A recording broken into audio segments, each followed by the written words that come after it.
Écho du Sahara occidental. Votre rendez-vous hebdomadaire qui couvre l'actualité dans la dernière colonie en Afrique.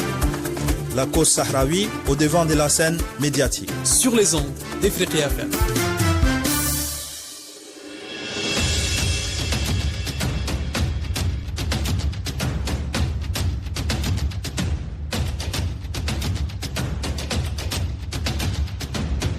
Bonjour Ifriqiya FM, bienvenue à Écho du Sahara occidental.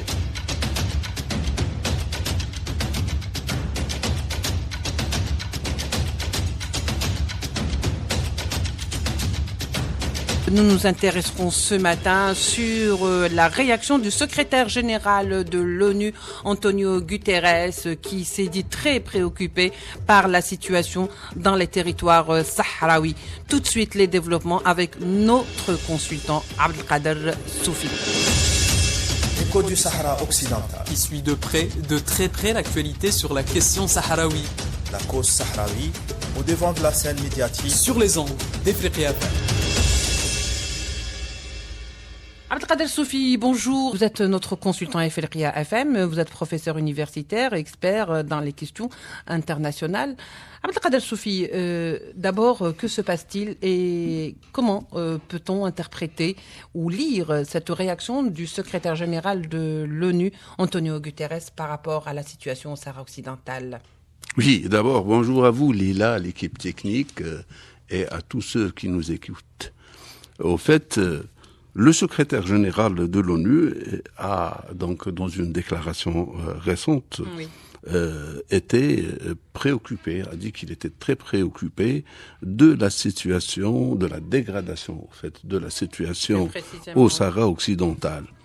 Et c'était dans un rapport qu'il a publié, ou qui a été publié, et donc il appelle les parties, le Polisario et le Maroc, à faire quelque part de bon sens pour éviter qu'il y ait une escalade ou une dégradation totale de la situation, sachant que s'il le dit, c'est parce que le Maroc qui essaye donc maintenant qui utilise plutôt des drones et qui utilise des armes même non conventionnelles contre les Sahraouis, et cela est inacceptable.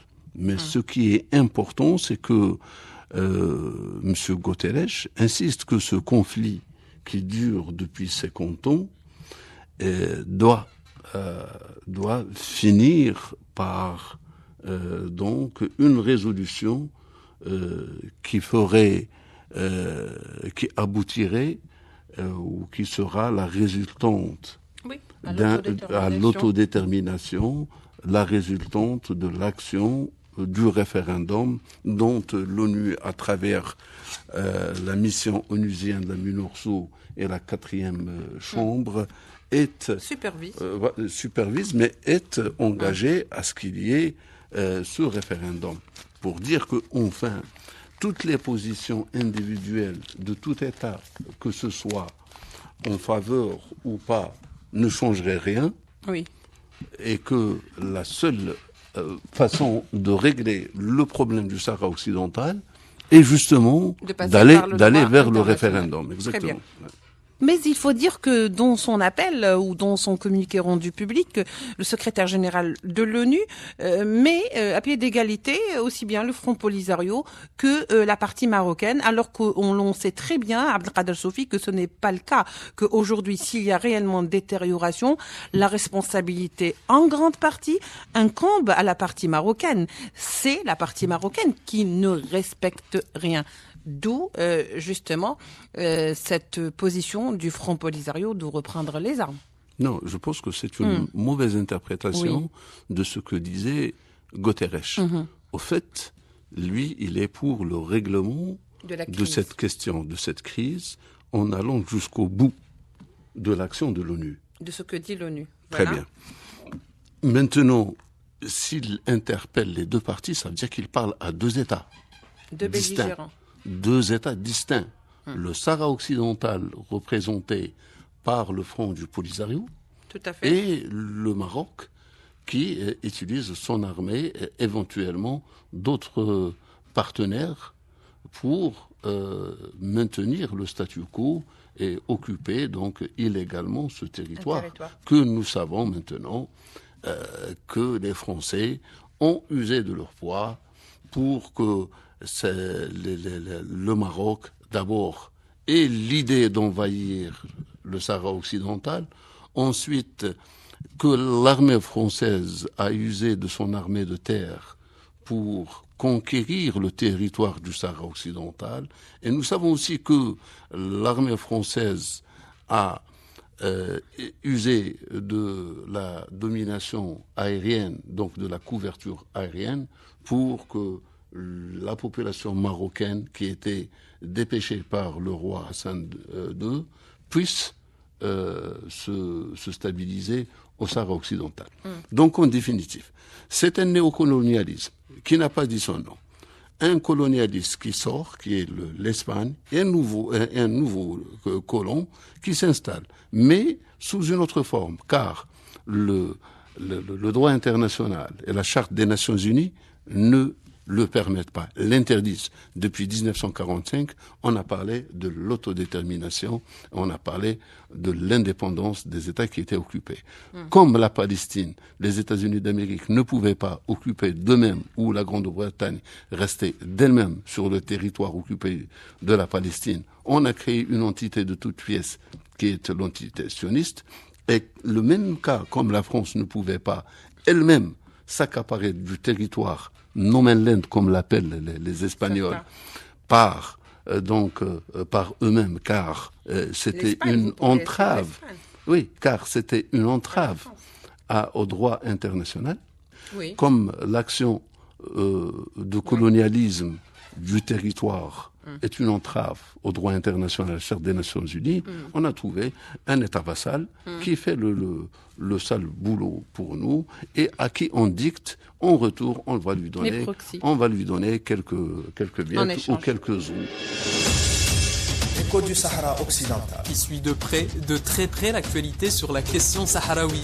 La cause sahraoui au devant de la scène médiatique. Sur les ondes d'Ifriqiya FM. Cette annonce ou ce communiqué qui a été rendu public est important à partir du moment où il émane du secrétaire général de l'ONU. Ça plombe et ça écarte donc toute velléité et toutes les déclarations qui sont pour ce qu'on appelle le plan d'autonomie. Ça recentre les choses et ça les recadre dans leur sillage, celui du droit international. Donc, comme vous le disiez tout à l'heure, Abdelkader Soufi, et on a beau reconnaître ou ne pas reconnaître, la seule voie reste celle du droit international. Vous savez, parler, c'est gratuit. Donc, dire se positionner. Se positionner. Trump l'a fait. Mais il l'a fait comment? De quelle manière? Donc, il faut rappeler aussi le contexte dans lequel Trump a troqué cette reconnaissance et l'ouverture d'un consulat américain dans les territoires occupés, à condition que le Maroc reconnaisse l'entité sioniste et à condition qu'il normalise. En retour, qu'est-ce qu'ils ont eu, les Marocains? Que dalle, absolument rien. C'était juste de la poudre aux yeux. Maintenant, les Français, les Espagnols ont emboîté le pas. Mais c'était par rapport à quoi? C'était par rapport à une surenchère. Parce que il se trouve que Pegasus a joué un rôle déterminant dans le revirement de situation du Premier ministre espagnol, qui a créé une discorde au sein de la classe politique et même au sein du mouvement associatif espagnol, qui est tout à fait contre. Oui. Qu'est-ce qu'il a fait? Qu'est-ce qui a fait? Donc, c'est ce qui a fait que Macron, lui aussi, du jour au lendemain, change de position. Bon, on comprend que les intérêts français et qu'en définitive, le Sahara occidental, moi, je considère qu'il est plus colonie française que marocaine. Oui. Et que la réaction française est due a un certain danger par rapport aux intérêts français d'un côté, mais aussi une autre menace. C'est celle de Pegasus. La presse française, moins d'une semaine après, reprend justement cette thèse et parle Très sérieusement. très sérieusement d'une éventuelle manipulation. D'ailleurs, pardon, Abdelkader Choufi, c'est pas pour vous couper, mais lorsque le scandale a éclaté, on avait dit que le président Macron et son entourage ont été mis sous espionnage, c'est-à-dire qu'il y a eu effectivement quelque chose qui pourrait être tenu comme une sorte de chantage fait au président français. Oui, alors, pourquoi Sans je dis... vouloir le discréditer. Non, mais très bien. Donc, effectivement, donc la France, au même titre que les deux autres pays, il y a un intérêt qui a fait bouger ou changer de vision, mais sans pour autant influer l'importance ou ce qu'on appelle la centralité de la question du Sahara occidental au sein des Nations Unies et au sein de la 4e commission. Cela ne change rien, absolument rien. C'est une prise de position politique sans plus. C'est une constante. Mais ça veut dire qu'aujourd'hui, on est là, mais même cette constante, je crois que le président français dit que quelque part, finalement, on peut être pour cette proposition marocaine. Mais cette proposition marocaine n'a jamais émané du Maroc. Ça a été la position de Jacques Chirac, qui a parlé de cette forme d'autonomie qui a été interceptée et reprise par le Maroc. Quelque part, elle a été dictée. Et je finis par dire que c'est le Quai d'Orsay et c'est l'Élysée qui gèrent le dossier du Sahara occidental et non pas le Merzen. Et c'est par rapport à cela... C'est l'antichambre, au fait. Mais bien sûr.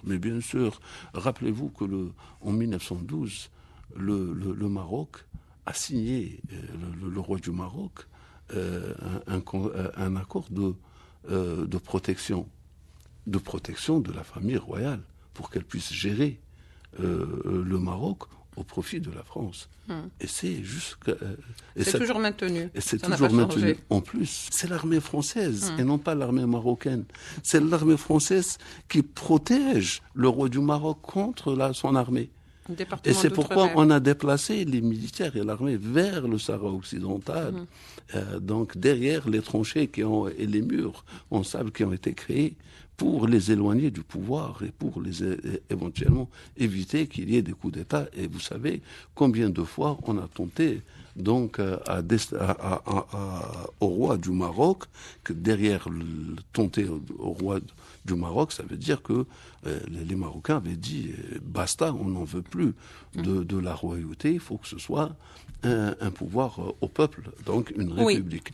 Là, je finis, parce que ce qui est important, c'est de dire que toutes ces positions n'ont rien changé à la position de l'ONU, et que Guterres est sorti justement pour dire que cette question, elle ne relève que du droit international. Et seul du droit international. C'est pour ça que j'allais vous dire... la 4e commission qui est chargée de cette opération, de ce dossier, et que la MINURSO, qui est la mission onusienne qui supervise et qui a l'obligation et qui a le droit et qui est mandatée de cette mission d'organiser le référendum. Alors voilà, c'est-à-dire au fait, vous avez complètement anticipé sur ma question, et tant mieux d'ailleurs, parce que j'allais dire, est-ce que ce n'est pas finalement une réponse, celle donc la déclaration de Guterres n'est pas une réponse faite à la France dernièrement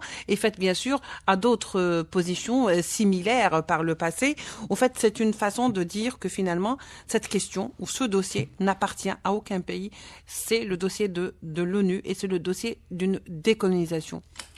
En fait, c'est ça, c'est une réponse...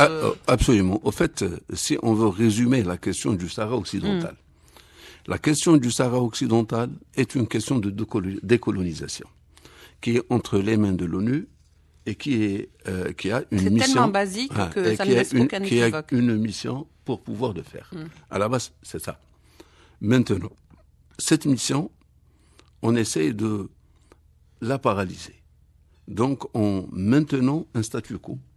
Le statut, à chaque fois, on a trouvé quelque chose pour maintenir ce statu quo. La dernière trouvaille, c'était cette déclaration de Paris. Oui. Mais au fait, pourquoi? C'est parce qu'il y a à boire et à manger. Beaucoup. C'est parce qu'il y a des multinationales qui spolient les biens des Sahraouis, qui exploitent illégalement les richesses du Sahara occidental, et que ce statut-là, justement, les arrange, à plus d'un titre. Pourquoi? Parce que avoir des accords sur des richesses avec un pays souverain sous-entend payer beaucoup d'argent en retour. Sauf que maintenant, comme c'est du vol, on est redevable envers personne, même pas envers le Maroc. Vers le Maroc, absolument. Ça veut dire que le Maroc, on lui dit, voilà, on vous donne le droit de dire que vous avez une souveraineté sur le territoire. À la limite, si ça ne nous plaît pas, on change d'avis. Bien sûr. Voilà. Mais en contrepartie, celui qui exploite, ce ne sont pas les Marocains, ce sont les Espagnols, ce sont les Français, ce sont d'autres multinationales qui font du chantage aussi aux Français et aux Espagnols et qui disent, nous allons accepter qu'il y ait ce statu quo, mais à condition que nous-mêmes puissions avoir notre part du gâteau. Voilà. C'est pourquoi l'Union européenne, souvent, la Cour de justice européenne la Cour de justice européenne qui tranche justement pour l'interdiction de l'exploitation, mais comme tout est corrompu à tous les niveaux, on fait fi du droit international et de la Cour de justice internationale pour continuer à spolier et à voler et à maintenir ce statu quo au Sahara occidental. Qui n'est profitable, bien entendu, que pour les multinationales et les amis du roi. Que pour les voleurs. Voilà. Merci beaucoup, Abdelkader Soufi. Je rappelle que vous êtes consultant de Ifriqiya FM, expert en questions internationales et professeur universitaire. Merci à vous de nous avoir suivis. Merci à notre réalisatrice, Aïcha Hammer. On se retrouve la semaine prochaine pour un nouveau numéro de Écho du Sahara occidental.